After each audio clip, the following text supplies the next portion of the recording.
ಚಾಲಕನ ನಿಯಂತ್ರಣ ತಪ್ಪಿದ ಕಾರೊಂದು ಡಿವೈಡರ್ಗೆ ಡಿಕ್ಕಿ ಹೊಡೆದು ಸಂಭವಿಸಿದ ಭೀಕರ ಅಪಘಾತದಲ್ಲಿ ಒಂದೇ ಕುಟುಂಬದ 3 ಮೃತಪಟ್ಟು ಇನ್ನೊಬ್ಬರು ಗಂಭೀರ ಗಾಯಗೊಂಡಿರುವ ಘಟನೆ ಮಂಗಳೂರು ಗಡಿಭಾಗದ ಕೇರಳದ ಕಾಸರಗೋಡು ಜಿಲ್ಲೆಯ ಮಂಜೇಶ್ವರ ಬಳಿ ಮಂಗಳವಾರ ಮುಂಜಾನೆ ಸಂಭವಿಸಿದೆ.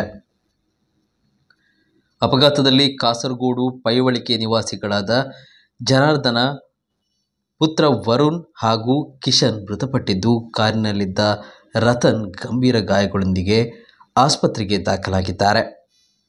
ಮಂಗಳೂರಿಗೆ ತೆರಳಬೇಕಿದ್ದ ಕಿಶನ್ರನ್ನ ಪೈವಳಿಕೆ ಬಾಯಿಕಟ್ಟೆಯಿಂದ ಕಾರಿನಲ್ಲಿ ಕರೆದೊಯ್ಯುತ್ತಿದ್ದ ವೇಳೆ ಈ ಅಪಘಾತ ಸಂಭವಿಸಿದೆ.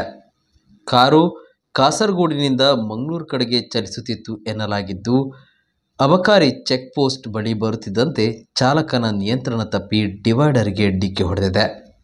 ಘಟನೆ ಸಂಬಂಧ ಮಂಜೇಶ್ವರ ಪೊಲೀಸ್ ಠಾಣೆಯಲ್ಲಿ ಪ್ರಕರಣ ದಾಖಲಾಗಿದೆ.